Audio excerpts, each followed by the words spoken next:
हाँ तो प्यारे बच्चों, कैसे हो आप लोग। आज हम पढ़ने वाले हैं हमारे इतिहास कक्षा 12वीं का अध्याय 2। अध्याय 2 में हम पढ़ेंगे राजा, किसान और नगर के बारे में। हमने अध्याय 2 का भाग 1 पढ़ा है, जिसमें हमने देखा है वैदिक सभ्यता के बारे में, वेदों के बारे में और 16 महाजनपद के बारे में, और उसमें जो सबसे बड़ी महाजनपद थी मगध के बारे में कि मगध का इतना विस्तार कैसे हुआ। उसी कड़ी में आज हम पढ़ने वाले हैं मगध के बाद मगध राज्य का या मगध महाजनपद का अंत हुआ और एक नए साम्राज्य का उदय होता है। तो हम पढ़ेंगे आज भारत के सबसे प्रथम साम्राज्य के बारे में, एक आरंभिक साम्राज्य के बारे में पढ़ेंगे। उस साम्राज्य की जानकारी हमें कहाँ से मिलती है, उसके स्रोत कौन कौन से हैं, क्या उस समय कोई विदेशी भारत आया, जैसे आज बहुत से विदेशी भारत आते हैं, घूमने के लिए आते हैं, हमारे देश की संस्कृति को जानने के लिए आते हैं, प्रशासन को जानने के लिए आते हैं। तो क्या उस समय कोई भारत आया, और अगर आया तो उसने अपनी किताब या अपने वृत्तांत में, यात्रा वृत्तांत में क्या लिखा, वो हम देखेंगे। साथ ही ये भी देखेंगे हम कि जो उस समय, जैसे हड़प्पा सभ्यता में हमको लिपि मिली है, शिलालेख मिले हैं कुछ, तो वो लिपि हम पढ़ नहीं पाए, तो क्या ये आरंभिक काल की लिपि को कोई पढ़ पाया है कि नहीं पढ़ पाया है। और साथ ही साथ हम देखेंगे सम्राट अशोक के हृदय परिवर्तन के बारे में, जो भारत के महान सम्राट है, सम्राट अशोक के हृदय परिवर्तन के बारे में कि ऐसी कौन सी घटना घटी कि एक राजा का, एक सम्राट का हृदय परिवर्तित हो गया और उन्होंने भेरी घोष को छोड़ के धम्म घोष की नीति अपनाई। तो चलिए शुरू करते हैं सबसे पहले एक आरंभिक साम्राज्य से। तो जब महाजनपदों का अंत हुआ, मगध साम्राज्य का अंत हुआ, तो मगध साम्राज्य के स्थान पर एक नए साम्राज्य का विस्तार हुआ, जिसे हम कहते हैं मौर्य साम्राज्य। किस नाम से जानते हैं? मौर्य साम्राज्य। जब मगध साम्राज्य का पतन होता है तो 321 ईस्वी से लेके ईसा पूर्व से लेके 185 ईसा पूर्व तक का जो समय काल है, जो साम्राज्य है, जिन राजाओं ने राज किया, वो राजा थे मौर्य राजा। तो वो हमारा कहलाएगा मौर्य साम्राज्य। मौर्य साम्राज्य 321 ईसा पूर्व में स्थापना हुई, तो इसके संस्थापक या यूं कहें इसके प्रथम राजा, जो पहले राजा थे जिनने इसकी स्थापना करी, उन राजा का नाम था चंद्रगुप्त मौर्य। क्या नाम था? सब लोग ध्यान दीजिए, क्या नाम था? संस्थापक या प्रथम राजा चंद्रगुप्त मौर्य हुए। 321 ईसा पूर्व में चंद्रगुप्त मौर्य ने मौर्य साम्राज्य की स्थापना की, या यूं कहें कि एक बड़े साम्राज्य की नींव रखी। मौर्य साम्राज्य भारत का पहला विशाल एवं संगठित साम्राज्य था। मतलब कहना यह है कि इससे पहले जो भारत देश में राज्य थे, जो राजा थे, जो जनपदें थी, महाजनपदें थी, उनका क्षेत्रफल थोड़ा थोड़ा था, ज्यादा नहीं था। 16 थी, संख्या में बहुत ज्यादा थी और क्षेत्रफल कम था। परंतु जब सम्राट चंद्रगुप्त मौर्य राजा बने तो इन्होंने अपने साम्राज्य का बहुत बड़े भूभाग पर विस्तार किया और भारत का बहुत बड़ा क्षेत्र इनके साम्राज्य के अंतर्गत आता था। इनका साम्राज्य उत्तर से पश्चिम दिशा में अफगानिस्तान और बलूचिस्तान तक फैला हुआ था। मतलब अगर आज की कंडीशन में देखें तो पाकिस्तान से आगे जो अफगानिस्तान आ गया है, वहां तक बलूचिस्तान तक इनका राज्य की सीमा थी। वहीं दक्षिण में अगर देखा जाए तो नीचे जो दक्कन के हमारे पठार है, वहां तक इनका भूभाग फैला हुआ था।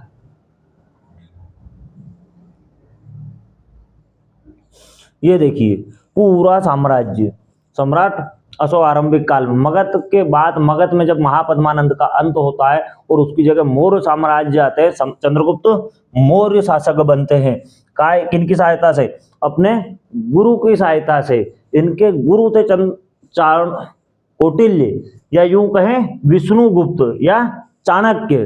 जैसे आज हम पढ़ते हैं चाणक्य नीति या अर्थशास्त्र पढ़ते, तो उस समय आज से हजारों साल पहले जो इनके गुरु थे चाणक्य, उन्होंने अर्थशास्त्र की रचना की थी और उन्हीं के मार्ग के द्वारा, उन्हीं के बताए मार्ग के माध्यम से चंद्रगुप्त मौर्य ने मौर्य साम्राज्य की नींव रखी और एक बड़े भूभाग पे अपना शासन स्थापित किया।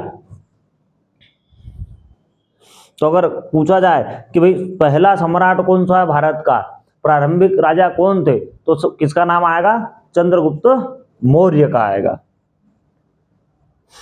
चंद्रगुप्त मौर्य का जन्म 340 ईसा पूर्व हुआ था। कितने कब हुआ था? 340 ईसा पूर्व। यानी आज जो सन चल रहा है हमारा, ये ईस्वी सन चल रहा है 2026। तो अगर देखा जाए तो अगर 340 अगर पीछे जाएंगे तो 2026 में 340 और जुड़ेगा, तो 2000, 2340 और 26, 66, तो 2366 साल पहले इनका जन्म हुआ था।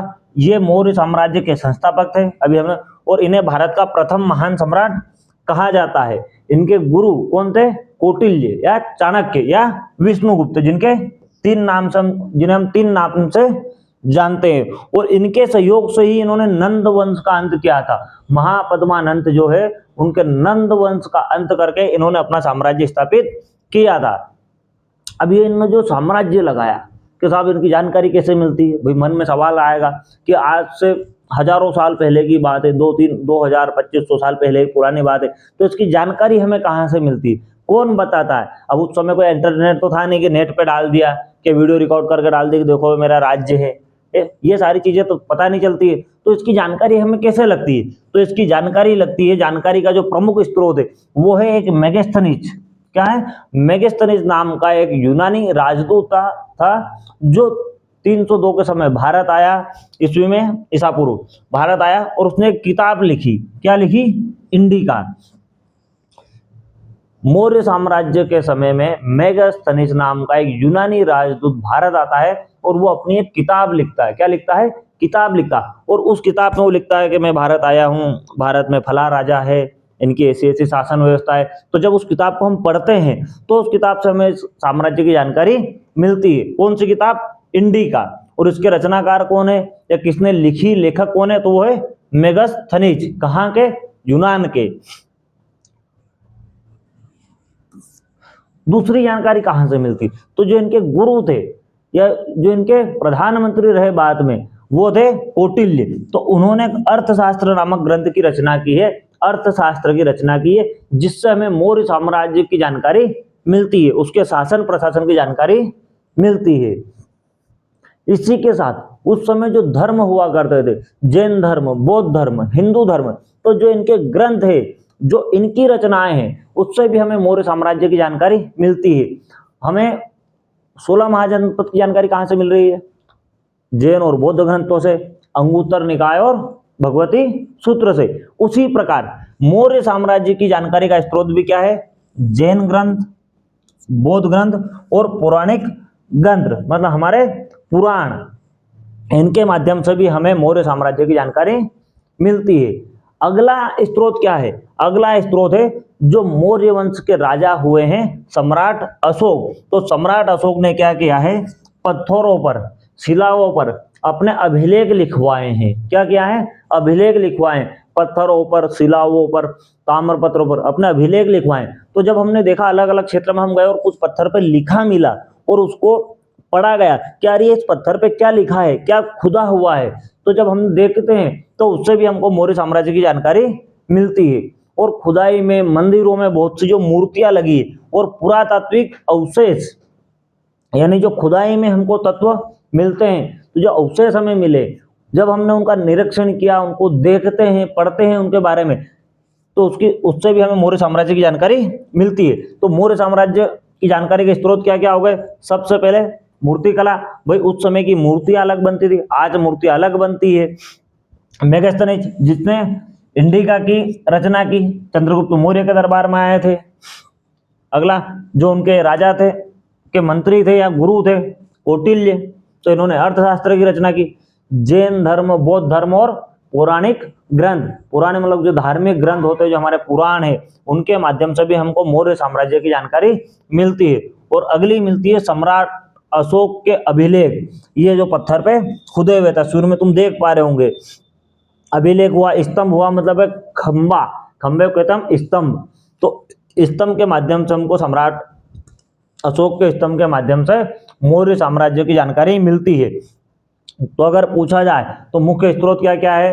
पहला इंडिका, दूसरा अर्थशास्त्र कौटिल्य का, तीसरा जैन, बौद्ध और पौराणिक ग्रंथों से, चौथा अशोक के अभिलेख और पांचवा मूर्तिकला। क्रम मायने नहीं रखेगा, जानकारी होना बहुत जरूरी है कि भाई किस किस के माध्यम से हमको मौर्य साम्राज्य के जानकारी मिलती है कि ये जो शासन यहाँ पे था ये मौर्य साम्राज्य ही था। अब मौर्य साम्राज्य की जानकारी मिलती तो यहाँ प्रशासन कैसा था, शासन व्यवस्था कौन थी, एसपी कौन था, कलेक्टर कौन था, तहसीलदार कौन था, सेनापति कौन था, ये सारी जानकारी हमको कहाँ से मिलती है? तो अभी हमने देखा मेगास्थनीज से मिलती है, आचार्य चाणक्य के ग्रंथ से मिलती है, अर्थशास्त्र से मिलती है, अभिलेखों से मिलती है। तो भाई वहाँ शासन व्यवस्था कैसी थी? तो जो सम्राट अशोक है, कौन थे? सम्राट अशोक पहले ऐसे शासक थे जिन्होंने अपने संदेश प्राकृतिक चट्टानों तथा चमकदार पॉलिश वाले पत्थरों के स्तंभों पर खुदवाए थे। मतलब जो मौर्य वंश के राजा थे उनमें अशोक पहले ऐसे राजा थे जिन्होंने अपने राज्य की जानकारी, अपने प्रशासन की जानकारी, अपने धर्म की जानकारी काय पे? प्राकृतिक चट्टान, मतलब जो पहाड़ होते हैं पत्थरों के, तो जो बड़ी बड़ी चट्टानें रहती उस पे खुदवाए। साथ में चमकदार पॉलिश वाले पत्थर, मतलब पत्थरों को काट के जो चमकदार, बिल्कुल जैसा टाइल्स वगैरह रहते, चमकदार रहते, पॉलिश रहती है ताकि बिल्कुल चिकना रहे, अच्छा क्लियर दिखे, सुंदर लगे, उन पत्थरों पर भी स्तंभों पर खुदवाए, मतलब उनका स्तंभ बनाए और उसके ऊपर छेनी हथौड़े से अपने संदेश खुदवाए। अब उससे क्या जानकारी मिलती है अपने को कि भाई जो मौर्य साम्राज्य था वो बहुत बड़ा हुआ फैला हुआ साम्राज्य था, तो उसकी एक प्रमुख राजधानी थी। जैसे मगध की राजधानी क्या थी? राजगृह, आरंभिक राजधानी, और दूसरी राजधानी क्या बनी? पाटलिपुत्र। तो जब मौर्य साम्राज्य आता है, मौर्यों का शासन आता है, तो उनकी जो प्रथम राजधानी थी वो थी पाटलिपुत्र। कौन सी राजधानी थी? पाटलिपुत्र, या यूं कहें जो अभी वर्तमान में बिहार का पटना क्षेत्र है, पटना इनकी राजधानी था। इनके प्रमुख 5 प्रशासनिक केंद्र थे, क्योंकि राज्य बहुत बड़ा फैला हुआ था। जैसे आज हमारा भारत बहुत बड़ा देश है, तो हमने क्या किया, अलग अलग राज्यों में इसको विभाजित कर दिया। मध्य प्रदेश अलग है, गुजरात अलग है, छत्तीसगढ़ अलग है, केरल अलग है, तमिलनाडु अलग है, गोवा अलग है, हरियाणा अलग, पंजाब अलग, असम, मेघालय, अलग अलग राज्यों में बांट के फिर एक केंद्र शासन है और एक राज्य शासन है, दोनों मिलकर शासन चलाते हैं ताकि शासन में ऊंच नीच ना हो, लोगों तक अच्छे से सेवाएं पहुंचे, तो और एक सरकार का नियंत्रण स्थापित हो, कहीं उत्पात ना हो, चोरी ना हो, लूट मार ना हो। तो उस समय भी क्या था, बहुत बड़ा साम्राज्य था, तो इन्होंने अपनी अलग अलग 5 राजधानी या 5 प्रमुख केंद्र बना रखे थे जहां से शासन चलता था। तो सबसे पहले तो राजधानी पाटलिपुत्र, जहां राजा खुद निवास करता था। इसके अलावा प्रांतीय केंद्र बना रखे थे, अलग अलग भागों में एक मुख्य केंद्र बना रखे थे। तो कहाँ था? तक्षशिला में बना रखा था, अपने पाकिस्तान अफगानिस्तान वाले क्षेत्रों को पकड़ने के लिए, वहां से राज्य करने के लिए, व्यवसाय करने के लिए। उज्जैनी बना रखा था, जो वर्तमान में मध्य प्रदेश का उज्जैन है। तोसली बना रखा था। तोसली जब कलिंग विजय हुआ तो ये तोसली कलिंग के वहां क्षेत्र में पड़ता है। तो जब एक राज्य को कोई विजय करके आता तो वहां अपना एक सूबेदार, एक सेनापति छोड़ देता और वहां के राज्य का प्रशासन अपने हाथ में रखता है ताकि वापस से विद्रोह करके वो आजादी की मांग ना करे। और अगला 5वां स्थान था इनका केंद्र स्वर्णगिरी। कौन सा? सुवर्णगिरी। ये कर्नाटक तरफ निचले भाग में था। स्वर्णगिरी मतलब सोने का पहाड़, यहां पर सोने की खदानें थी। और इन सब की जानकारी हमको कहां से मिलती है? इनकी जानकारी हमको मिलती है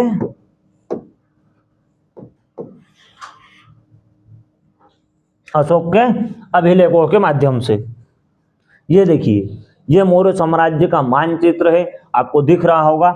इसमें बहुत बड़ा साम्राज्य उनका था। अगर देखा जाए तो इधर अपने जो 7 सिस्टर हम कहते हैं राज्यों को छोड़ के, यूपी से लगा हुआ बांग्ला, पश्चिम बंगाल अपना आ गया, बांग्लादेश आ गया, और ये नीचे यहाँ तक केरल, तमिलनाडु, केरल, कर्नाटक तक इनका राज्य था। तो इन्होंने क्या किया, अलग अलग अपने प्रांत बनाने, ये स्वर्णगिरी बना दिया, ये उज्जैनी बना दिया, तक्षशिला बना दिया, ये पाटलिपुत्र, और ये इसके पास में उड़ीसा के पास तोसली।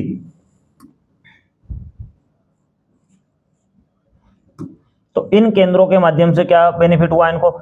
ये केंद्र बनाने से इनको ये फायदा हुआ कि शासन सुचारू रूप से एक जैसा चलता रहा, क्योंकि बहुत बड़ा राज्य था। अगर एक ही जगह राजधानी रहेगी, राजा वहीं से शासन करेगा, तो सभी दूर एक जैसा शासन संभव नहीं है, कानून व्यवस्था एक जैसी नहीं बनाई जा सकती। और इसकी जानकारी कहाँ से मिलती है? अशोक के अभिलेख से, शिलालेख से। शिला यानी पत्थर, और पत्थर पर अगर कुछ लिख देंगे तो वो हो जाएगा शिलालेख। अब ये देखो फोटो में, ये एक पत्थर है, जैसे आजकल अपने रोड पे किलोमीटर के पत्थर लगे रहते ना, 5 किलोमीटर, 10 किलोमीटर, ये शहर 25 किलोमीटर।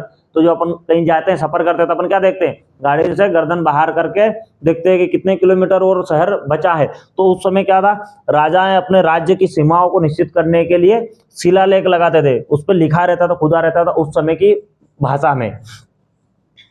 तो ये इनके केंद्र थे। राजधानी अगर पूछी जाए तो क्या थी प्रमुख राजधानी? 5 थी प्रमुख राजधानी। पाटलिपुत्र है, फिर प्रांतीय केंद्र थे तक्षशिला, उज्जैनी, तोसली और स्वर्णगिरी। मौर्य साम्राज्य की विशेषताएं क्या क्या थी?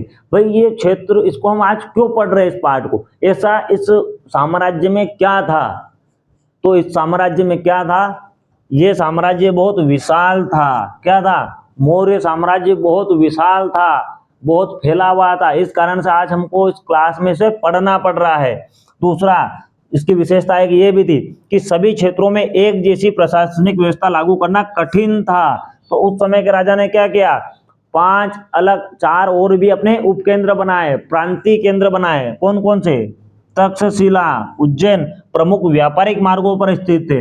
यानी जो तक्षशिला था और उज्जैन था, ये मेन व्यापारिक मार्ग थे। यहाँ से व्यापार बहुत ज्यादा होता था, व्यापारी यहीं से निकलते थे, तो वहां उसने केंद्र बनाए। स्वर्ण नगरी, वर्तमान कर्नाटक, यहाँ पे सोने की खदानें थी। क्या थी? सोने की खदान थी, जहां से राजा सोना निकाल निकाल के लाता था और अपना प्रशासन चलाता था। प्रशासन के लिए भूमि एवं नदी दोनों मार्गों का उपयोग किया जाता था। कल भी आपको बताया था कि अगर 2 मार्ग है, एक नदी के माध्यम से, जल मार्ग के माध्यम से कहीं पहुंचना है, दूसरा थल मार्ग के द्वारा जाना है, तो थल से जाएंगे तो समय ज्यादा लगता है। साथ में अगर घोड़े से जा रहे हैं, बैलगाड़ी से जा रहे हैं, तो उनको दाना पानी, उनको विश्राम, सारी चीज की व्यवस्था उनको बांध के रखना पड़ता है। और अगर पानी से जा रहे तो नाव में बैठे और चलाओ भैया अपने चंपू, तो आसानी से पानी के बहाव के साथ बहते जाएंगे। तो दोनों मार्गों से शासन व्यवसाय होता था। और राजधानी से दूर क्षेत्रों तक पहुंचने में, मतलब बहुत बड़ा साम्राज्य था, तो राजधानी कहाँ है? पटना। वहां से अगर उज्जैन जाना है, तक्षशिला जाना है, स्वर्णगिरी जाना है, तो वहां जाने में हफ्तों का या तो महीनों का समय लगता था। तो ये देखिए भाई, अगर पाटलिपुत्र से राजा निकलेगा या व्यवसायी निकलेगा, तो इधर से जाने के लिए मुख्य क्या आएगा? अगर इधर ऊपर की तरफ जाएगा तो तक्षशिला, दूसरे देश में जाने के लिए, राज्य में जाने के लिए। इधर जाएगा तो यहाँ तक इनकी सीमा थी, उज्जैन। तो ये दोनों क्या थे? व्यवसायिक केंद्र थे। साथ में नीचे के भाग में स्वर्णगिरी, कर्नाटक, जहां सोने के खदानें थी। तो क्या क्या विशेषता है साम्राज्य? प्रमुख विशेषता कि साम्राज्य बहुत विशाल था, बहुत फैला हुआ था, एक जैसा प्रशासन संभव नहीं था। इस कारण यहाँ पे 4 और भी प्रशासनिक केंद्र बनाए गए थे।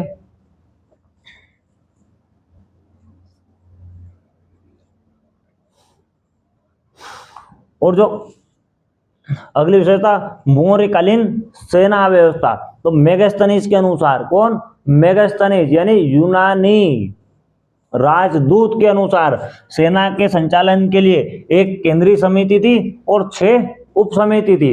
यानी एक समिति बनाई गई थी हर शासन को, प्रशासन को चलाने के लिए। जैसा आज हमारे यहाँ होता है, कलेक्टर है, एसपी है, डीएसपी है, तहसीलदार है।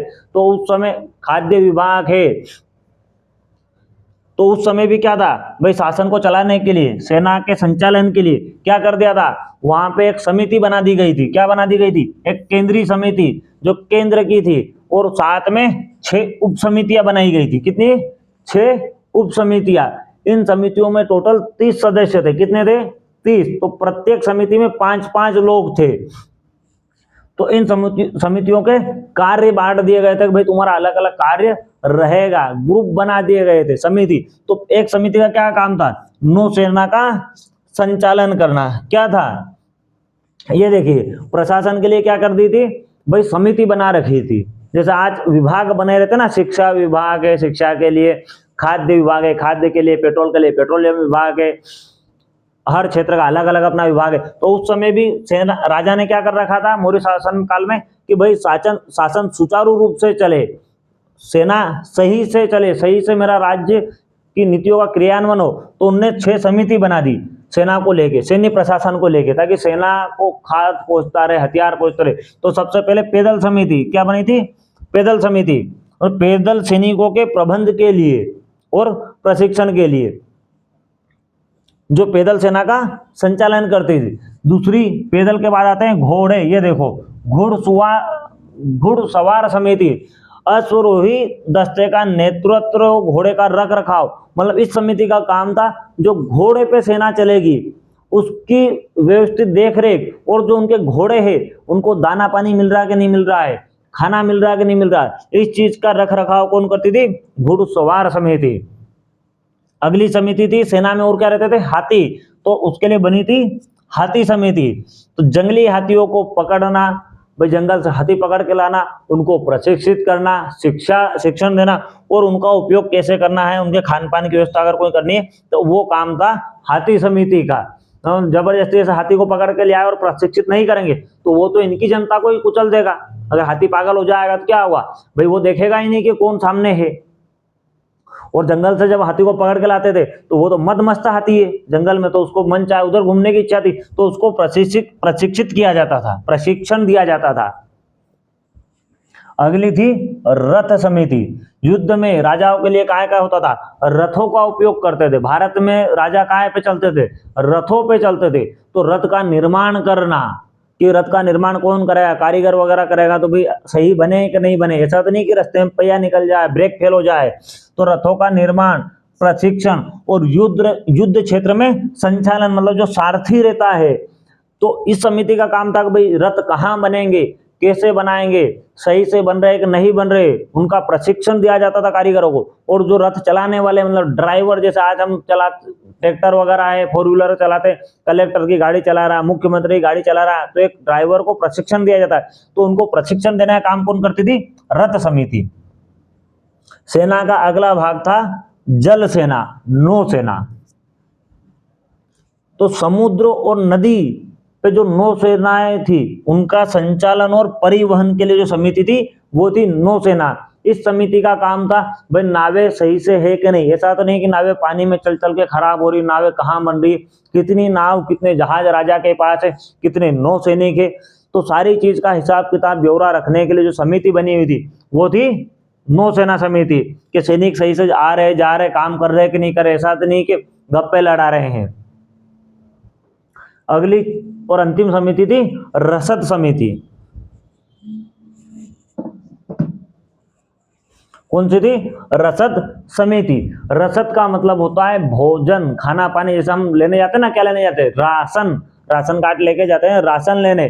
तो भाई ये जो सब सैनिक है सारी व्यवस्था करेंगे, तो इनको भूख लगेगी, क्या लगेगी?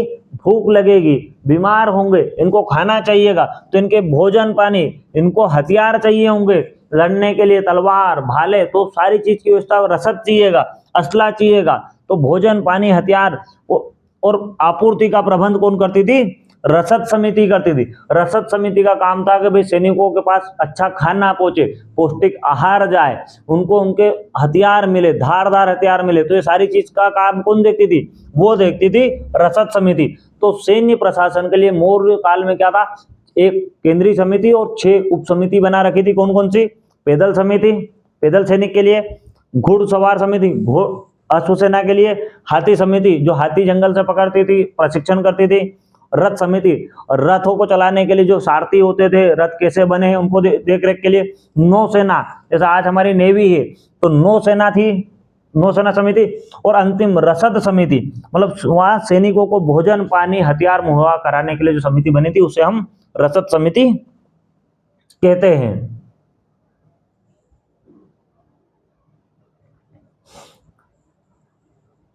मेगास्थनीज, जिसको हम बार बार सुनते आ रहे हैं कि भाई मौर्य साम्राज्य की जानकारी किसके माध्यम से मिलती है, तो किसके माध्यम से मिलती है? मेगास्थनीज के माध्यम से। तो ये मेगास्थनीज नाम आ रहा, तो ये था कौन भाई? इसके बारे में तो थोड़ा बहुत बताओ। ये मन में आ रहा होगा ना कि मेगास्थनीज तो हम लिख देंगे, पर ये था कौन, इसके बारे में थोड़ी सी जानकारी तो दे दो, ज्यादा नहीं कुछ तो बता दो, इसकी शक्ल दिखा दो, इसका नाम बता दो, इसका पता बता दो, कुछ तो बताओ कि खाली मेगास्थनीज इंडिका मेगास्थनीज इंडिका कर रहा है। तो ये कौन था, तो मेगास्थनी कौन था, यूनानी राजदूत था, यूनान का राजदूत एवं इतिहासकार था। जैसा अभी आप इतिहास पढ़ रहे हो तो आप भी क्या बनोगे भविष्य में जाके, अगर अच्छे से इतिहास पढ़ोगे तो इतिहासकार बनोगे। तो उस समय का मेगास्थनीज क्या था, यूनान का राजदूत था और इतिहासकार था। वो सेल्यूकस निकेटर का राजदूत था। किसके था, यूनान के जो राजा थे सेल्यूकस निकेटर, उनका राजदूत था। उन्होंने चंद्रगुप्त मौर्य के दरबार में इसको भेजा था कि भाई तुम जाओ, मैं तो गया था वहां युद्ध करने तो हार के आ गया, फिर मेरी पुत्री का विवाह मुझे चंद्रगुप्त मौर्य से करवाना पड़ा हेलेन का, पर भाई तुम तो जाओ, तुम देखो कि ऐसा क्या है कि हम उससे हार रहे हैं, ऐसा उस राज्य में वहां के पानी में क्या है, उस मिट्टी में ऐसा क्या है। तो सारी चीज देखने के लिए उसने किसको भेजा था, मेगास्थनीज को भेजा था। तो उसने यहाँ आके फिर सारी चीज देखी, घूमा फिरा और एक किताब लिखी। क्या लिखी, इंडिका। और उसी इंडिका के माध्यम से हमको जानकारी मिलती है। ये देखो, ये यूनान का राजदूत मेगास्थनीज खड़ा है हाथ में कागज लेके, ये हमारे सम्राट बैठे हैं, पास में उनके गुरु चाणक्य बैठे हुए हैं। तो जो राजा शासन करता था, जो भी आदेश देता था, उसका सैनिकों के द्वारा या आम जनता के द्वारा कैसे निर्वहन किया जाता था, आम जनता कैसे रहती थी, तो वो डेली भेजता और लिख लेता कि आज क्या आदेश दिया गया, क्या हुआ। तो ये अपनी किताब में लिख रखा है। तो उसकी किताब का नाम क्या है, इंडिका। और इसको किसने भेजा था, सेल्यूकस निकेटर का राजदूत था। और ये भारत का किसके आया था, तो चंद्रगुप्त मौर्य के दरबार में आया था 302 ईसा पूर्व। 321 ईसा पूर्व मौर्य साम्राज्य बना था, उसकी स्थापना हुई थी। और यूनान से राजदूत आता है 302 ईसा पूर्व में।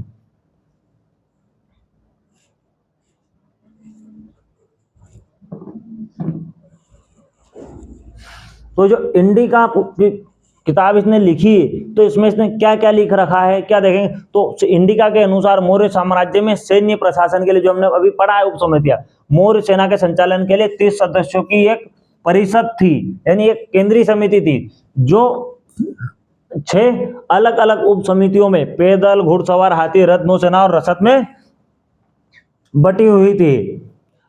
नगर प्रशासन, पाटलिपुत्र चंद्रगुप्त की राजधानी थी, का प्रशासन भी 30 सदस्यों के नगर निगम द्वारा चलाया जाता था। मतलब पाटलिपुत्र में क्या था, 30 सदस्यों की एक समिति थी, नगर निगम, जैसे आज हमारे यहाँ नगर पालिका नगर परिषद होती ना, तो उस समय की नगर निगम के द्वारा शासन चलाया जाता था।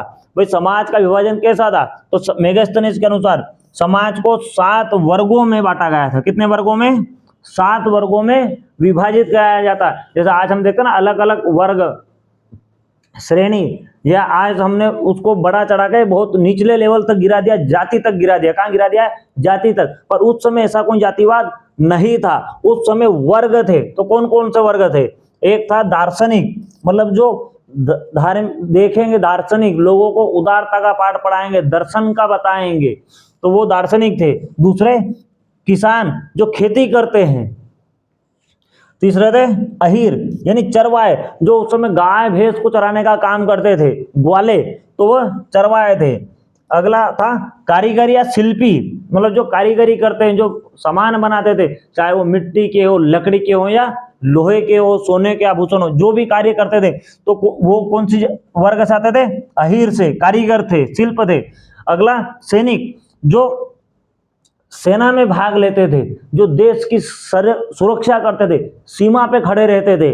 जैसे आज हमारे फौजी है, तो उस समय के वो सैनिक। तो एक वर्ग क्या था, सैनिक। और अगला वर्ग था निरीक्षक और सभासद। इन सबको देखने वाला, इन सबका निरीक्षण करने वाला कि ये सभी सही से काम कर रहे हैं कि नहीं कर रहे हैं। तो इन सबको देखने के लिए एक वर्ग और राजा ने बना रखा था, वो था निरीक्षक या और सभासद, मतलब जो निरीक्षण करता और सभा में राजा को इन सारी चीजों से अवगत कराता कि हाँ आपका किसान सही से खेती कर रहा है।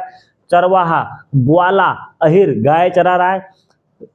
शिल्पी या कारीगर अच्छे से काम कर रहा है, बर्तन बना रहा है, बैलगाड़ी बना रहा है, लोहे की चीज बना रहा है, तलवार बना रहा है, हल बना रहा। तो ये सारी चीजों की जानकारी कहाँ से मिलती है हमको, इंडिका के माध्यम से मिलती। उस समय ऐसी कोई जाति नहीं थी कि राजपूत, गुजर, पाटीदार, ब्राह्मण, हरिजन, दलित, कोई ऐसी जाति नहीं थी, कोई ऊंच नीच नहीं थी। और क्या मिलती है, मेगास्थनीज का ने दावा किया है कि भारत में दास प्रथा नहीं थी। क्या नहीं थी? दास प्रथा। विदेशों में क्या था? दास प्रथा थी, गुलाम प्रथा थी। गोरे लोग, काले लोगों को अगर आप पढ़ोगे, विश्व इतिहास पढ़ोगे, तो उसमें आप पाओगे कि काले, जो जन्म से काले लोग होते हैं रंग से, उनको गोरे लोग अपना दास बना के रखते थे, गुलाम बना के रखते थे। उनकी जिंदगी नर्क से बदतर थी। परंतु भारत में ऐसी कोई भी दास प्रथा, गुलाम प्रथा नहीं थी। किसी भी लोग को गुलाम बना के नहीं रखा जाता था। गुलाम क्या होता है? एक व्यक्ति की इच्छा पे निर्भर रहता है। अगर मैंने किसी व्यक्ति को गुलाम बना रखा है, तो मेरी जो इच्छा होगी, मैं उस व्यक्ति के साथ वो कार्य करूंगा। उसको खाना दूं नहीं दूं, दूसरे किसी का हस्तक्षेप उसमें नहीं होता है। परंतु ऐसा भारत के शासन में नहीं था। और लेखन कला लोग नहीं जानते थे। मतलब लोग इतने ज्यादा उस समय लिखने को या पढ़ने लिखने को नहीं जानते थे।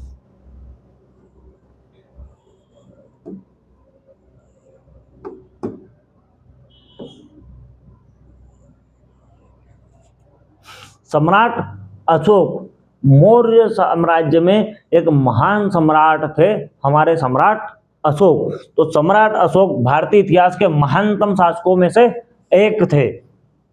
उन्होंने जब कलिंग का युद्ध लड़ा और कलिंग के युद्ध को विजय कर लिया, तो वहां जो नरसंहार देखा, जनसंहार देखा, तो कलिंग के युद्ध के बाद उन्होंने क्या किया? हिंसा का मार्ग त्याग दिया। काय का मार्ग त्याग दिया? हिंसा का। कि हिंसा नहीं करेंगे, मारकाट नहीं करेंगे, युद्ध नहीं करेंगे, और इसके बदले क्या करेंगे? धर्म की नीति अपनाएंगे, धर्म के मार्ग पर चलेंगे, अहिंसा का पालन करेंगे, सभी लोगों को एक समान समझेंगे। और अपने जो इनके विचार आए, जो इनके मन में विचार आए, इन्होंने अपने विचारों को शिलालेख पे, पत्थर पे, स्तंभों पे लिखवा दिया, जो आज हमारे लिए बहुत महत्वपूर्ण है।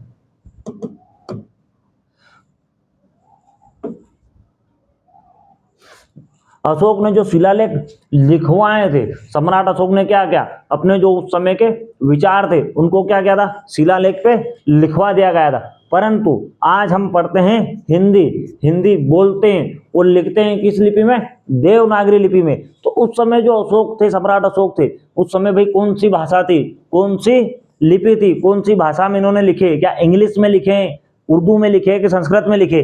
तो इनके जो अभिलेख है वो प्राकृत भाषा में। कौन सी भाषा में है? प्राकृत भाषा में। अधिकांश अभिलेखों में ब्राह्मी लिपि, कौन सी लिपि का प्रयोग किया गया है? ब्राह्मी लिपि में लिखे गए। और उत्तर पश्चिम भारत, मतलब जो उत्तर दिशा और पश्चिम दिशा के बीच का जो भारत क्षेत्र आता, मतलब इधर जम्मू कश्मीर से लेके पाकिस्तान, अफगानिस्तान, नीचे वाला बेल्ट जो है, तो उसमें जो अभिलेख मिले उनमें खरोष्टी लिपि लिखी गई है। कौन सी लिपि है? खरोष्टी लिपि। वहीं जो अफगानिस्तान से इनके अभिलेख प्राप्त होते हैं, मतलब पाकिस्तान से भी आगे से, तो उधर क्या लगता है? यूनान क्षेत्र लग जाता है। तो उधर के जो अभिलेख है उनको यूनानी, ग्रीक एवं आरामाइक भाषा में लिखा गया है। कौन सी भाषा में लिखा गया है? जो हमारे भारत क्षेत्र में से लगे हुए हैं वहां पे ब्राह्मी लिपि का उपयोग किया गया है। कौन सा? जो बिहार, उत्तर प्रदेश, मध्य प्रदेश, पंजाब, इन क्षेत्रों से जो मिले हैं, कर्नाटक, तमिलनाडु, इधर से जो इनके अभिलेख मिले, उनमें कौन सी लिपि है? ब्राह्मी लिपि। और भाषा कौन सी है? प्राकृत। परंतु जो पाकिस्तान, जम्मू कश्मीर से लेकर पाकिस्तान और राजस्थान के बेल्ट को जो जोड़ते हैं, उधर जो लिखे अभिलेख मिले वो कौन से हैं? खरोष्टी के।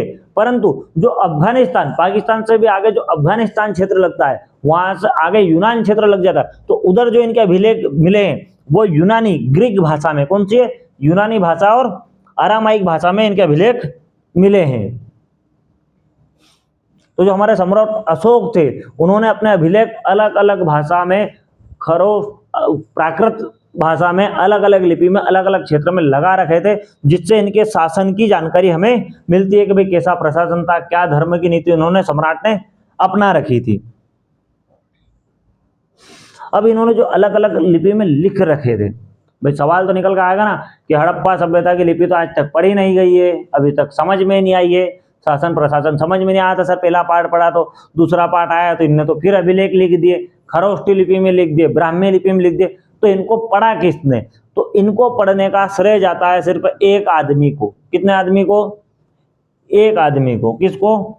जेम्स प्रिंसेस, ये रहे, ये गोरे से सुंदर से व्यक्ति, घुंघराले, हल्के घुंघराले बाल वाले जेम्स प्रिंसेस, ये जो भारत में जब ईस्ट इंडिया कंपनी आई तो उसके एक विद्वान अधिकारी थे। क्या थे? James Prinsep east India company के अधिकारी थे और विद्वान थे। स्वाभाविक बात है, अधिकारी बने तो अक्लमंद होंगे ही सही, थोड़ा बहुत तो ज्ञान होगा, तभी तो कंपनी ने भेजा था भारत। विद्वान थे तो इन्होंने क्या किया, 1937 और 38 के बीच में, कब? 1937 और 38 के बीच में ब्राह्मी लिपि को पढ़ने का काम किया। कि जो सम्राट अशोक के अभिलेख मिले इस पर ब्राह्मी लिपि थी, तो इन्होंने उसको पढ़ने का बहुत गहन अध्ययन करके उसको पढ़ने का काम किया और उन्होंने 1937 में ब्राह्मी लिपि पढ़ने में सफलता प्राप्त कर ली। और उसके बाद उन्होंने खरोष्टी लिपि के अध्ययन में भी महत्वपूर्ण योगदान दिया। मतलब एक तो ब्राह्मी लिपि थी, दूसरी थी खरोष्टी लिपि, तो उसमें भी महत्वपूर्ण योगदान दिया। उन्होंने पाया कि सारे अभिलेख पे एक अक्षर, एक शब्द बार बार आ रहा है, सभी पे मिल रहा है। कौन सा? देवाना प्रिय, प्रियदर्शी। अधिकतर अभिलेखों पे ये सारी चीज मिल रही है, तो आखिर ये एक ही शब्द जगह जगह आ रहा, मतलब यार इसका कोई न कोई संबंध तो जरूर है, इसका कोई न कोई अर्थ तो जरूर है। तो एक ही शब्द बार बार आ रहा था। बाद में ये उनको पता चला कि ये जो देवाना प्रियदर्शी शब्द है, ये प्रियदर्शी सम्राट अशोक ही है। मतलब ये जो शब्द जिसके लिए उपयोग किया जा रहा है, ये किसके लिए किया जा रहा है? सम्राट अशोक के लिए। तो ये जो देवाना प्रिय का अर्थ होता है, मतलब देवताओं के प्रिय, मतलब देवताओं को जो प्रिय शासक है वो कौन है? सम्राट अशोक।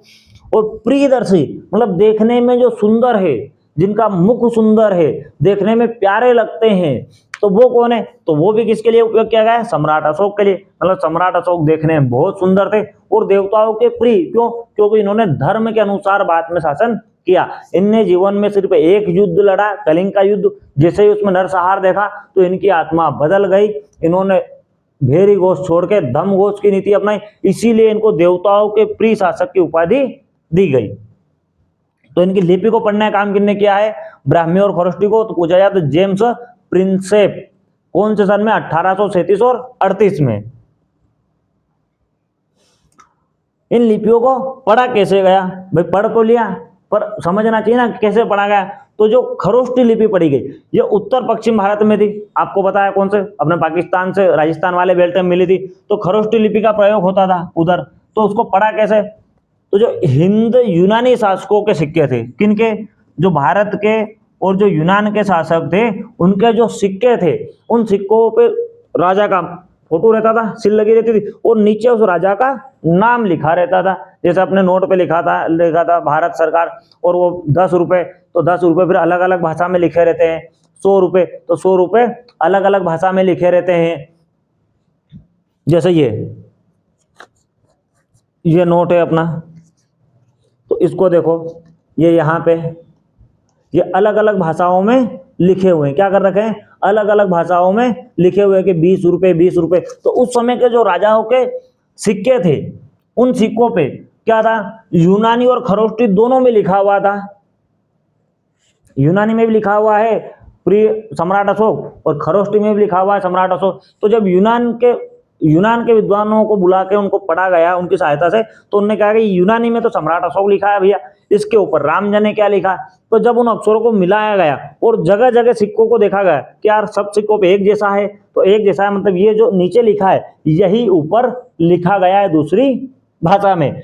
तो काय से कैसे पढ़ा गया खरोष्टी लिपि को? कि हिंद और यूनानी, मतलब भारत और यूनान की सीमा पे जो शासक थे, उनके सिक्कों पर यूनानी और खरोष्टी दोनों लिपि में लिखे होते थे। तो क्या हुआ?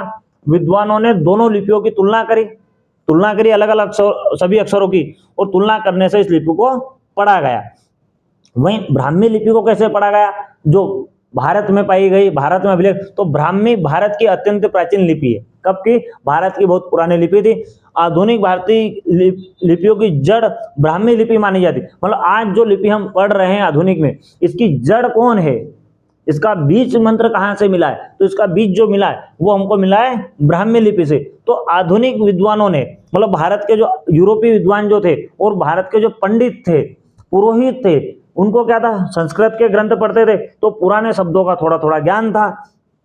उनको जानकारी थी, तो क्या किया गया भाई, उनके सहयोग से, उनका सहयोग लिया गया कि पंडित जी आओ, तुमको जानकारी है संस्कृत की, तुमको पुराने ग्रंथों की जानकारी है और हमको यूरोपीय भाषा की जानकारी है। तो दोनों के सहयोग से प्राचीन अक्षरों का अध्ययन किया गया और अंत में आखिरी में क्या हुआ, जेम्स प्रिंसेस ने 1837 और 38 में ब्राह्मी लिपि को पढ़ने में सफलता प्राप्त कर ली। ये देखो, ये श्रीमान जी बैठे हुए हैं, जेम्स प्रिंसेस, ये अक्षर खुदे हुए हैं खरोष्टी में, दाएं से बाएं लिखी जाती है। ये सिक्के पे नाम लिखा हुआ है अलग अलग भाषा में, जो अभी मैंने आपको नोट पे बताया, अपने भारत के नोट पे भी अलग अलग भाषाओं में लिखा रहता, 10 रुपये, 10 रुपये, 10 रुपये, अलग अलग भाषा में लिखा रहता। तो क्या था, उन्होंने क्या किया, एक किताब उठाई, शिलालेख उठाया कि भाई क्या लिखा है, अभिलेख को उठाया, देखा कागज पे वो लिखा, वहीं उन्होंने ये देखिए, ये प्रियदर्शी लिखा कि भाई ये जो अक्षर है ये गुदे हुए किसके अनुसार है और इसका मेल दूसरी भाषा में कौन से अक्षर से हो रहा है। तो जब दोनों को समतुल्य पाया गया तब जाके उस लिपि को पढ़ना आसान हुआ। जैसे ये मान लो ब्राह्मी लिपि में अगर प्रियदर्शी लिखेंगे तो ऐसा लिखा जाएगा, खरोष्टी में लिखेंगे तो ऐसा लिखा जाएगा, वहीं जो यूनान में लिखा गया तो वो प्रियदर्शी ऐसा लिखा गया। तो जो यूनान के सिक्के थे उस पर इंग्लिश में प्रियदर्शी लिखा और उसके जस्ट ऊपर ये वाले चित्र बने मिले। तो जब हर सिक्के पे देखा है कि प्रियदर्शी लिखा है और ऊपर सेम चित्र आकृति बनी हुई, मतलब ये प्रियदर्शी का ये जो ऊपर चित्र है इसका मतलब भी प्रियदर्शी ही होता है।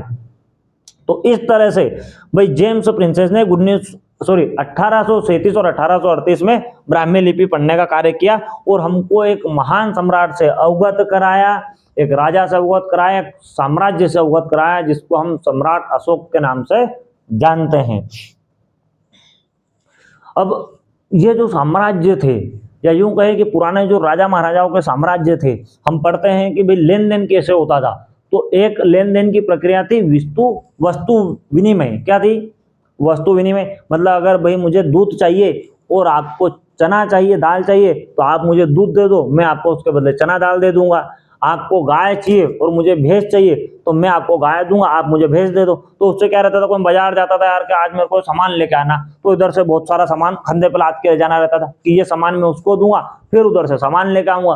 तो इस समस्या को देखते हुए समय के साथ साथ राजाओं ने क्या किया, मुद्रा का चलन किया, सिक्के बनाए। क्या बनाए? सिक्के। उससे क्या होता था, भाई बाजार जाना तो कुछ ही मत करो, जेब में सिक्का रखो, पैसे रखो और चले जाओ मार्केट, जो चीज़ खरीदा पैसे दिए आ गए। आज उस सुविधा को और आसान करने के लिए क्या हो गया, डिजिटल पेमेंट हो गया, यूपीआई चल गया, फोन पे है, गूगल पे है, भीम पे है, तो पैसे नगद रखने की जरूरत भी नहीं रह गई। क्योंकि अगर मान लो सिक्के रखने हैं, 10,000 सिक्के, कुछ आज अगर सिक्कों का चलन आज भी रहे, नोटों का चलन आज भी है, परंतु मान लो कि आपको 10 लाख में कार लेने जाना है, तो 10 लाख रुपए अगर आप लेके जाओगे तो थैला भर के ले जाना पड़ेगा। वहीं अगर अकाउंट में डिजिटल करेंसी चल रही, फोन पे करना है, तो कोई जरूरत ही नहीं, मोबाइल में क्यूआर स्कैन किया, पेमेंट कर दिया। तो उस समय राजाओं ने क्या चलाया, व्यापार के सुलभता के लिए सिक्कों का चलन किया। काय का? सिक्कों का। तो प्राचीन भारत में व्यापार के लिए सिक्कों का उपयोग किया जाता था। काय का उपयोग किया जाता था? सिक्कों का उपयोग। तो जो 6ठी शताब्दी ईसा पूर्व में चांदी और तांबे के आहत सिक्के मिलते हैं। कैसे मिलते हैं? आहत सिक्के, पंचमार्क वाले। काय के? चांदी और तांबे के। कौन सी शताब्दी में? 6ठी शताब्दी ईसा पूर्व, मतलब 600 ईसा पूर्व। काय के सिक्के मिलते हैं? चांदी की धातु के और तांबे के आहत सिक्के, पंचमार्क। आहत का मतलब ये होता है भाई एक सिक्का एक गोल आकार में या चौकोर आकार में एक सिक्का काटा तांबे का और उसके ऊपर किसी राजा की या कोई विशेष आकृति की मुद्रा चिपका दी, मतलब वो हो जाएगा उसका चिन्ह। जैसे आज हम 1 रुपए के सिक्के पे अशोक चक्र देखते हैं, गेहूं की बालियां देखते हैं। कोई अगर महापुरुष की जयंती आती है तो उस जयंती के दिन उस महापुरुष के नाम के उनके चित्र के साथ सिक्के निकाले जाते हैं। बहुत से सिक्कों पे तुम देखोगे महात्मा गांधी का फोटो, सुभाष चंद्र बोस का फोटो, तो उनकी याद में ऐसे सिक्के निकाले जाते हैं। तो उस समय भी क्या था, राजा आहत सिक्के निकालता, मतलब पंचमार्क किए हुए सिक्के निकालते थे, यही सिक्के मान्य होते थे। शासकों के नाम और चित्र वाले सिक्के सबसे पहले हिंद यूनानी शासकों ने जारी किए। कौन से शासक ने? अभी पढ़ा, हिंद यूनानी शासकों ने सिक्के चलाए थे नाम वाले। काय वाले? नाम और चित्र वाले। नाम वाले सिक्कों से क्या फायदा मिला अपने को? भाई अपने को खरोष्टी लिपि पढ़ने में सहयोग मिला। कुषाण शासकों ने सबसे पहले सोने के सिक्के जारी किए। चांदी के सिक्के चल रहे थे, पर जो कुषाण राजवंश आया, कुषाण आए, उन्होंने क्या किया, सोने के सिक्के चलाए कि भाई हम तो पैसे वाले हैं, हमारा साम्राज्य तो विकसित है, तो हम तो सोने के सिक्के चलाएंगे। क्या चलाएंगे? सोने के सिक्के चलाएंगे। उसके बाद जो गुप्त शासक आए, कौन आए? गुप्त राजवंश आया।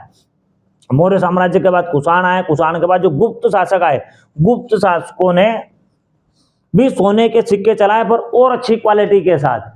मतलब होता क्या था, कुषाण शासक में जो सोने के सिक्के थे उसमें संभवतः दूसरी धातु का मिश्रण किया जाता था, शुद्ध सोना नहीं होता था।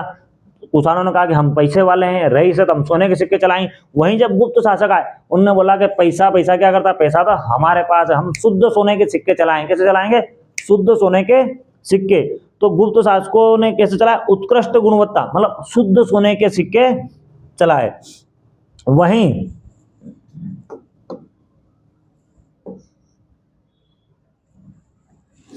योद्धे शासकों ने, योद्धे एक शब्द है, इसका अर्थ होता है योद्धे।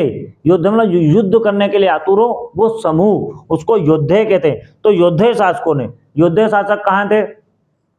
साधारण जानकारी के लिए आप लोग सुनो, योद्धे शासक अपने गुजरात राजस्थान से लगे हुए भाग में थे और रोहतक तरफ थे। इनका और कोई प्रमाणिक ऐसी जानकारी नहीं मिलती ज़्यादा, परंतु ये जो राजा थे, ये कुषाणों के साथ इनका बहुत संघर्ष चला। अंत में कुषाणों से इनके युद्ध भी हुए, बाद में बहुत लड़ाकू जाती थी, परंतु गुप्त शासकों के ये अधीन रहे। तो योद्धे शासक जो थे, योद्धे जो शासक थे, ये कोई राजा नहीं थे, ये गण या संघ तंत्र था। तो इन्होंने तांबे के सिक्के जारी किए। काय के सिक्के जारी किए?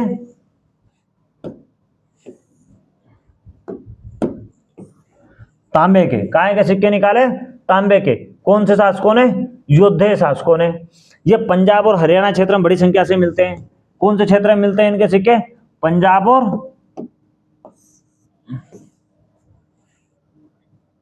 पंजाब और हरियाणा क्षेत्र में। अगर पूछा जाए कि योद्धे शासक के सिक्के कौन से क्षेत्र में मिलते हैं, तो वो हमें मिलते हैं पंजाब और हरियाणा में। कहाँ मिलते हैं? पंजाब और हरियाणा क्षेत्र में मिलते हैं। काय के सिक्के मिलते हैं? तांबे के। तो योद्धे शासकों ने कौन से सिक्के चलाए? तांबे के। गुप्त शासकों ने शुद्ध सोने के सिक्के चलाए उत्कृष्ट गुणवत्ता के साथ। कुषाणों ने सोने के सिक्के चलाए। वहीं 6वीं शताब्दी में चांदी और तांबे के सिक्के चलते थे, वो भी कौन से? पंचमार्क वाले। ये देखो, ये तस्वीर में आपको दिख रहे हैं, आहत का मतलब होता है पंचमार्क। ये एक सिक्का है, इसके ऊपर क्या किया है, उस समय के राजा ने एक घोड़े का चित्र हुआ या और कोई चित्र हुआ, ऐसे चित्र बना देते थे। ये राजा का चित्र है, ये किसी राजा का चित्र है, हाथ में हथियार लिए हुए या भगवान के चित्र। ये कुषाण राजाओं ने अपने सिक्के चला रखे हैं, हाथों में हथियार लिए, त्रिशूल लिए, ठीक है। ये गुप्त शासकों के सोने के सिक्के, राजा है धनुष तीर लिए हुए, ये माता जी की तस्वीर है, लक्ष्मी माता की, ठीक है ना। योद्धे शासकों ने ये तस्वीर ले रखी है, एक हाथ में गदा है, एक हाथ में तलवार लिए हुए हैं, ऐसा लग रहा है जैसे हनुमान जी खड़े हैं। तो ऐसे सिक्के इन्होंने अलग अलग समय पे योद्धे शासकों ने, गुप्त शासकों ने, कुषाण शासकों ने चलाए, जिन सिक्कों से भी हमको उस समय की जानकारी मिलती है। अब आते हैं हम एक महत्वपूर्ण राजा सम्राट अशोक का हृदय परिवर्तन कैसे हुआ।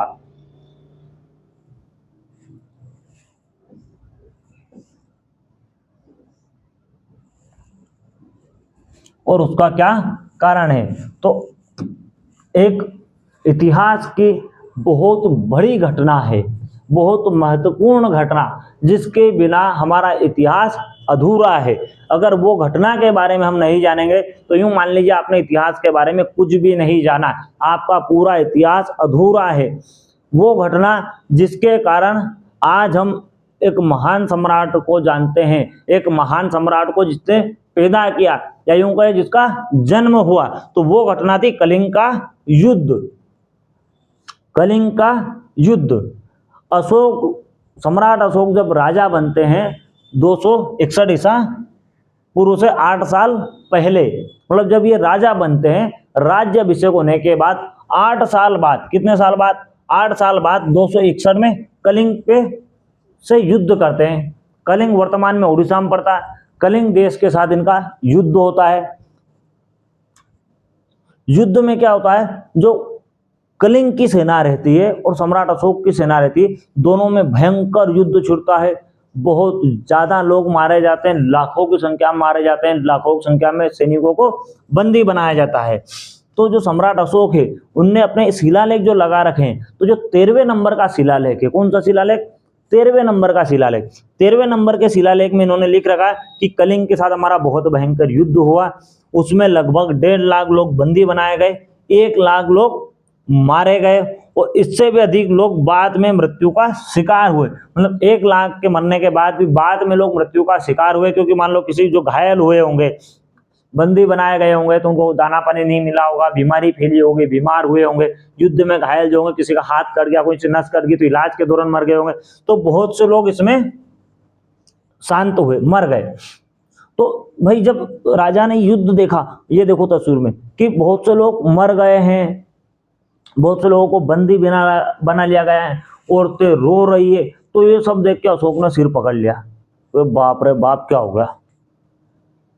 एक राज्य को, एक छोटे से राज्य को जीतने के लिए इतनी सारी जनता मार दी मैंने। ये माथा पकड़ के बैठ गया कि बहुत गलत हो गया। क्यों? क्योंकि सम्राट अशोक ने इस लेवल का इतना बड़ा युद्ध इससे पहले कहीं नहीं लड़ा था, क्योंकि ऑलरेडी उनका साम्राज्य बहुत फैला हुआ था।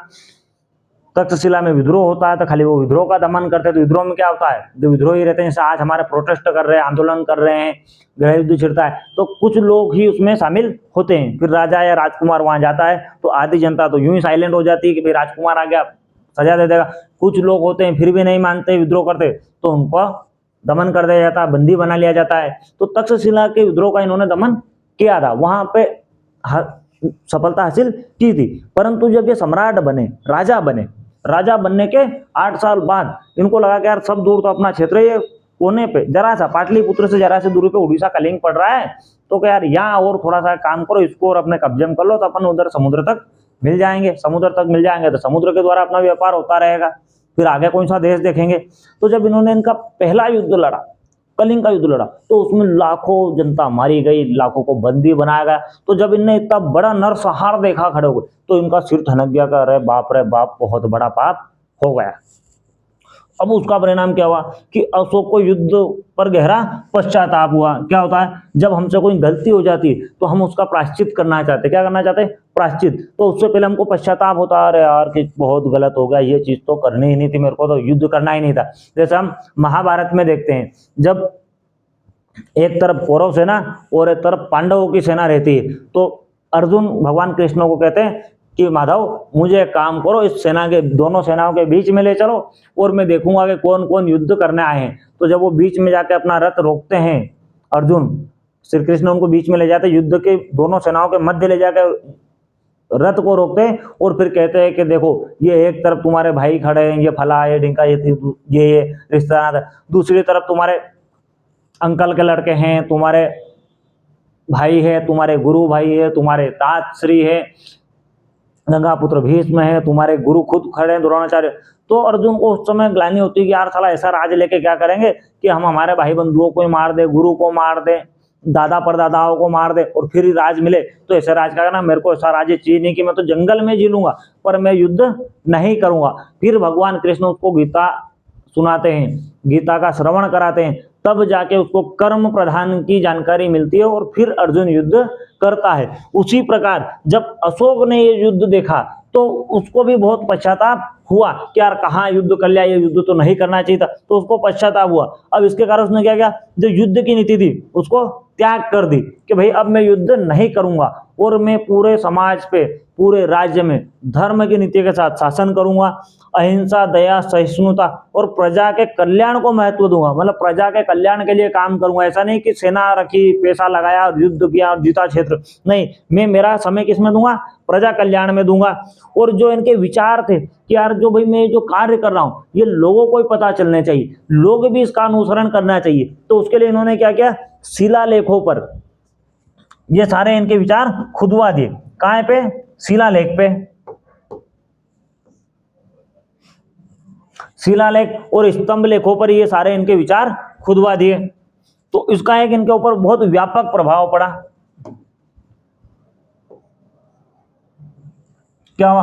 तो इस युद्ध के बहुत ऐतिहासिक परिणाम निकल के आते हैं। तो उसमें सबसे पहला रहता है हृदय परिवर्तन। रणभूमि में बहती खून की नदियों और अनाथ विधवाओं की चीखें सुनकर, जैसे मैंने अभी आपको बताया कि वे औरतें चिल्ला रही थी, रो रही थी, छोटे बच्चे रो रहे थे, पिताजी मर गए, तो ये जो चीख पुकार सुनी तो उनको भाई समझ में आ गया कि क्रूर समझे जाने वाले अशोक का हृदय करुणा से भर गया। मतलब उस समय जो वहां के लोग थे उनको क्या लग रहा था कि बड़ा क्रूर शासक है यार, दया ही नहीं कर रहा, मार काट मचा दी खतरनाक तरीके से। तो उन लोगों क्या ऐसे क्रूर आदमी का हृदय भी करुणा से भर गया। मतलब वहां सम्राट अशोक करुणा से भर गए कि यार मैंने बहुत गलत किया, मुझे ऐसा युद्ध नहीं लड़ना चाहिए था।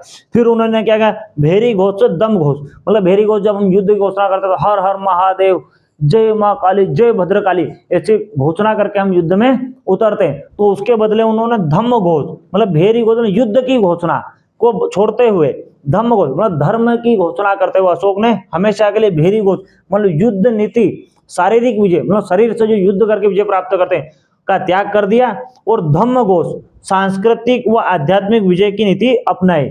भेरी घोष छोड़ के धर्म, संस्कृति और सारा मानव मन को जीतने की नीति अपनाई। भाई अशोक ने यह माना कि किसी व्यक्ति को लड़ के जीतने से अच्छा है कि उसको धर्म के माध्यम से, समाज के माध्यम से, शांति के द्वारा अपने साथ मिला लिया जाए और कार्य किया जाए। तो भेरी घोष छोड़ के काय का की घोषणा की, धम्म घोष की। बौद्ध धर्म का प्रचार किया। उस समय बौद्ध धर्म नया नया आया था, इसका बहुत प्रादुर्भाव था। तो सम्राट अशोक ने भी देखा कि बौद्ध धर्म की जो नीतियां है, जो नियम है, वो मानव कल्याण के लिए बहुत उदार नीति है। तो सम्राट अशोक ने बौद्ध धर्म का अनुसरण किया। और इस युद्ध के बाद अशोक ने बौद्ध धर्म के जो उपदेशक है, गुप्त से उपगुप्त, उपदेशक कौन थे? बौद्ध धर्म के जो उस समय उपदेशक थे, उपगुप्त से दीक्षा लेकर, मतलब किसी धर्म की हम शिक्षा प्राप्त करते हैं तो उसको दीक्षा कहते हैं। क्या कहते हैं? दीक्षा।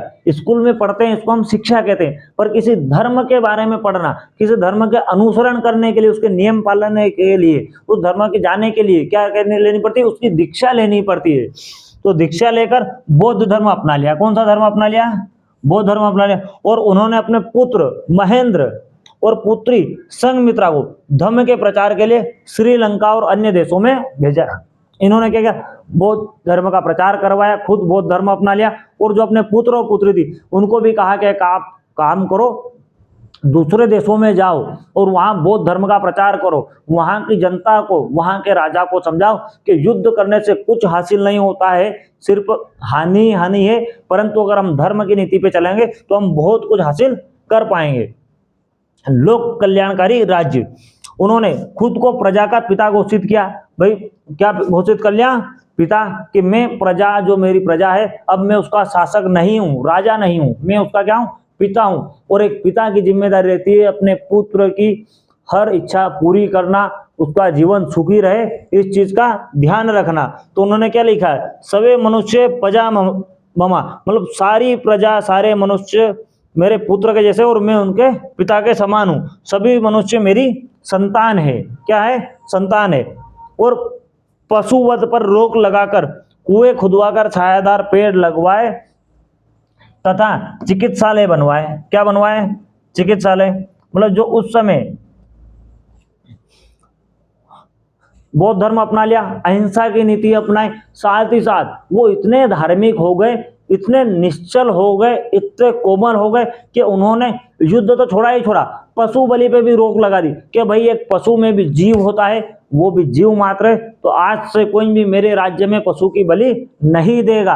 किसी भी कारण से कुछ भी आपकी मान्यता रही होगी पर आप पशु की बलि नहीं दोगे। और आम लोगों के लिए कुएं खुदवाएं, पशुओं के लिए पानी के लिए तालाब खुदवाएं, सड़कों के आज दाएं बाएं, मतलब जो रोड थी जहां से लोग निकलते थे उनको निकलने के लिए आसानी हो, तो दोनों तरफ पेड़, छायादार पेड़ लगवाए ताकि लोग पेड़ों की छाया में चले। और साथ ही साथ उन रोडों, सड़कों पे, उन गांव, अधिकतर गांवों में हर जगह क्या बनाए? चिकित्सालय बनवाए, ताकि अगर कोई आदमी बीमार हो जाए तो अपना इलाज आसानी से करवा ले। तो क्या हुआ? कलिंग का युद्ध हुआ 261 ईसा पूर्व में। सम्राट अशोक ने विजय प्राप्त की, बहुत से लोगों को मारा। पर जब उन्होंने ये नरसंहार देखा तो उनको आत्मग्लानि हुई। क्या हुआ? पछतावा। हुआ कि नहीं, मुझे ऐसा नहीं करना चाहिए था, मुझे लोगों को नहीं मारना चाहिए था। फिर उस आत्मग्लानि से क्या हुआ, उनको पश्चाताप हुआ, तो उन्होंने प्रायश्चित किया। प्रायश्चित कैसे किया, उन्होंने युद्ध की नीति छोड़ दी। कौन सी नीति छोड़ दी, युद्ध की, और धम्म की नीति अपनाई। कौन सी नीति अपनाई, धम्म की नीति अपनाई। और बौद्ध धर्म का प्रचार प्रसार किया, बौद्ध धर्म के बारे में लोगों को बताया, अभिलेख खुदवाए, शिलालेख खुदवाए, और लोगों को उस चीज के लिए प्रोत्साहित किया, समझाया कि युद्ध से कुछ नहीं रखा है, भेदभाव मत कीजिए, लड़ाई मत कीजिए, सत्य अहिंसा के मार्ग पे चलिए, समाज की सेवा कीजिए। पशुओं की बलि बंद कर दी गई, और लोगों की सुविधा के लिए तालाब खुदवाए, कुएं खुदवाए, रास्ते के दाएं बाएं मतलब इधर उधर दोनों तरफ पेड़ लगवाए, छायादार पेड़ लगवाए, ताकि आम जनता को आवागमन में सुविधा हो, छांव रहे। और साथ ही साथ चिकित्सालय बनवाए, ताकि कोई भी व्यक्ति बीमार हो तो आसानी से उसको इलाज मुहैया कराया जा सके। तो ये आज के भाग में हमने प्यारे बच्चों पढ़ा है अध्याय 2 राजा, किसान और नगर के भाग 2 के बारे में, जिसमें हमने जाना कि एक प्रारंभिक साम्राज्य कैसे बना, प्रारंभिक साम्राज्य यानी मौर्य साम्राज्य का प्रादुर्भाव कैसे हुआ, इसने अपनी सीमाएं कहां तक फैलाई है। तो अफगानिस्तान से लेकर दक्कन तक इसकी सीमाएं थी। इसकी जानकारी के स्रोत क्या क्या थे, तो मेगास्थनीज की हिंदी का है, कौटिल्य की अर्थशास्त्र है, बौद्ध धर्म जैन धर्म के ग्रंथ है, हमारे पौराणिक ग्रंथ है, साथ ही इसके शिलालेख, अभिलेख और सिक्कों के माध्यम से हमको इस धर्म की जानकारी मिलती है। मेगास्थनीज जो यूनानी राजदूत था, 302 ईसा पूर्व भारत आया, और उसने एक अपनी किताब लिखी हिंदी का, जिसमें उसने मौर्य साम्राज्य की शासन व्यवस्था, सैन्य प्रशासन और आम जनता के जीवन के बारे में लिखा। जेम्स प्रिंसेस ब्रिटिश गवर्नमेंट के एक अधिकारी थे, विद्वान थे। उन्होंने अशोक के शिलालेख को पढ़ने में का कार्य किया, ब्राह्मी लिपि और खरोष्टी लिपि को पढ़ा। उसी के माध्यम से हमको सम्राट अशोक के बारे में जानकारी मिली कि हमारे इतिहास में सम्राट अशोक, महान सम्राट अशोक, जिनको देवानाय प्रिय या प्रियदर्शी के नाम से जाना जाता है, ये जिनको उपाधियां दी गई है, उनके बारे में हमको जानकारी मिली। और इन्होंने अपने जीवन काल में एक युद्ध लड़ा कलिंग देश के साथ, और उस युद्ध का इन पे क्या प्रभाव पड़ा और क्या क्या परिवर्तन इनके जीवन में आए, और इन्होंने उस परिवर्तन को अपने तक ना रखते हुए समाज तक कैसे फैलाया, दूर देशों तक कैसे फैलाया, ये सारी चीजें हमने आज के पाठ में पढ़ी है। ठीक है, अब हम बहुत जल्द आपसे मिलेंगे हमारी अगली कक्षा में, उसी के अंतर्गत इसी पाठ के आगे के भाग हम पढ़ेंगे। तब तक के लिए आप सभी से अलविदा लेते हैं। ठीक है, धन्यवाद साथियों।